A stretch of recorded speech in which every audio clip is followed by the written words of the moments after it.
जय जगन्नाथ नमस्कार। Odisha state scholarship portal रे कृषक परिवार रो पिला मानक पई गोटे बहुत बढ़िया स्कॉलरशिप टी आरंभ होईची जोटा कि 15 अक्टोबर ठारू स्टार्ट होईची तार अप्लाई। से स्कॉलरशिप टी हला कृषि विद्यानिधि योजना। यदि आपनकर बापा हुंतु किंबा मां जदि सीएम किसान रे टंका पाउ थांती ताले आपण माने आकु अप्लाई करि परिबे। कें कों कोर्स जदि आपण करूचंती ताको अप्लाई करि परिबे। आ कें कैटेगरी पिला अप्लाई करि परिबे। कें कों डॉक्यूमेंट ताको रिक्वायर्ड रहिबो। केते टंका मिलियो आपण कें कोर्स कले आ सर्वाधिक आपको 66,000 टंका पर्यंत मिल पार। तार पूरा सब डिटेल्स मुझे आपको ये वीडियो माध्यम जनईदेवी। वीडियो को पूरा आरंभ शेष जाए देखूँ। चलतु आउ डेरी नक वीडियो को स्टार्ट करवा।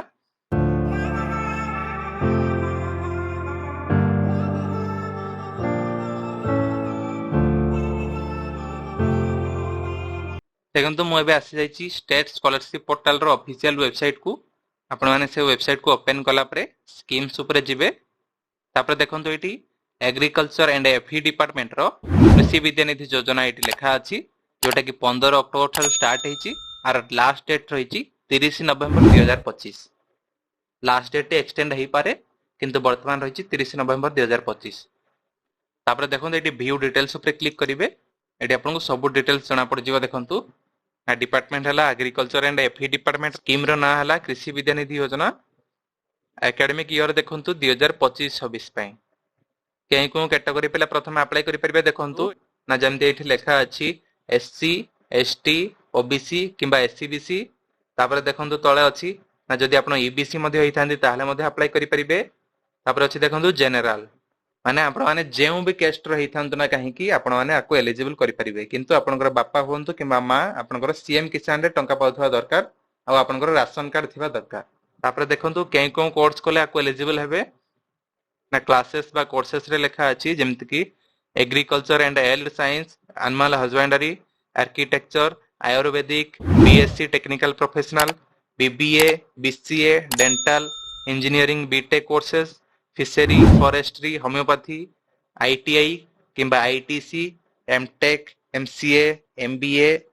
नेक्स्ट है आपनकर medical nursing occupational therapy paramedical PhD pharmacy psychotherapy and polytechnic हो कि डिप्लोमा।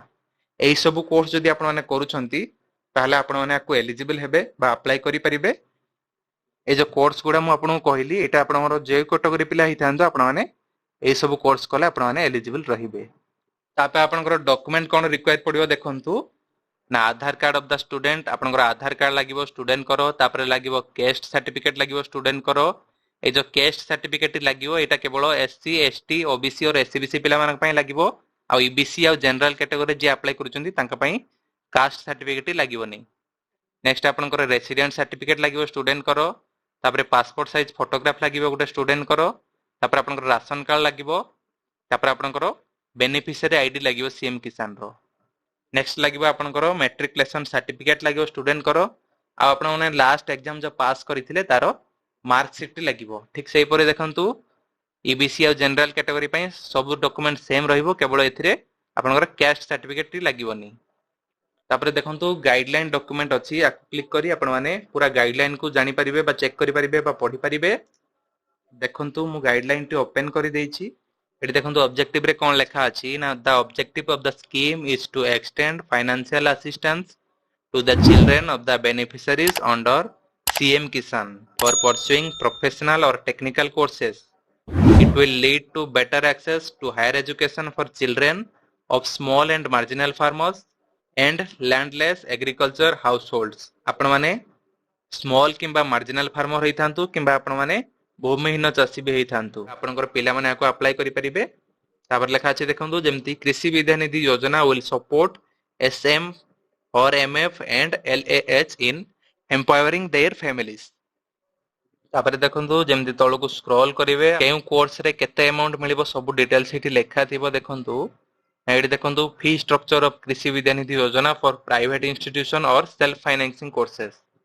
एठी देखंतु आपन पूरा फी स्ट्रक्चर देखे देछि जोटा कि आपनकर अमाउंट ऑफ कृषि विद्यानिधि योजना पर ईयर आपनको पर ईयर हिसाब रे मिलिबो ई सब टंका। यदि आपण माने एमबीबीएस करूचंती 37,950 टंका। ठीक से परी बीडीएस कले भी सेम पैसा। जदि आपण माने बी फार्मा करूचंती ताहले आपनको 35,000। यदि बेसिक बीएससी नर्सिंग करूचंती 19,450 टंका।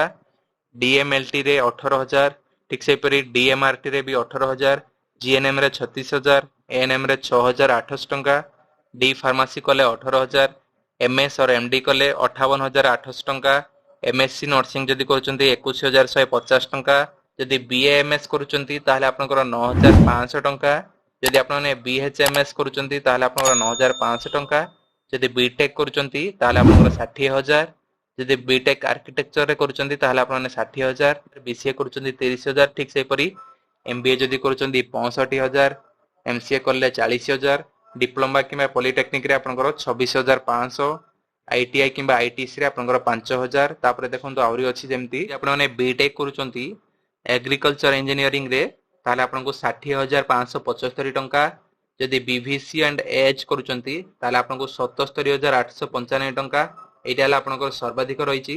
तापर जदि आपण माने बीएससी एग्रीकल्चर ऑनर्स करूचंती ताहले आपनकर 60,575 टंका, एमटेक एग्रीकल्चर इंजीनियरिंग करूचंती 35,835, जदि एमएससी एग्रीकल्चर हो, हॉर्टिकल्चर हो, फिशरी हो, फॉरेस्ट करूचंती 35,835 टंका, जदि बीएससी ऑनर्स करूचंती 25,975 टंका, एग्रीकल्चर पॉलिटेक्निक करूचंती 11,670 टंका, जदि सीओटीटी, सीडीटी, सीएनटी, सीआरटी, पीएचटीटी एटा हला आपनकर 10,500 टंका। एटा हला आपनकर पूरा अमाउंट डिटेल्स। एडी देखंतु जेमते लिखा हिची नोट रे the scholarship amount shall be disbursed as per actual fees charged by the institution limiting to the amount as shown in the column 4 against the respective courses। ए पैसा T disburse हबो आपनकर actual fees को धरि के आपनकर institution केते charge करूचंती ताकू धरि के एटा लिमिट हिसाब रे आपनको दिया जिवो। आपण माने चाहिले गाइडलाइन टाको पूरा भलो भाबरे पढी परिबे। मु पूरा आज आपनको पूरा डिटेल्स कहि दिली ना केउ माने एलिजिबल अछंती, केउ डॉक्यूमेंट सब लागिवो, केउ कोर्स कले केते पैसा मिलिबो, केउ केउ कैटेगरी पेला एलिजिबल सब डिटेल्स कहि दिली। जदि आपण मानको वीडियोटी भलो लागि थाए ताले वीडियो को लाइक करंतु, कमेंट करंतु, शेयर करंतु।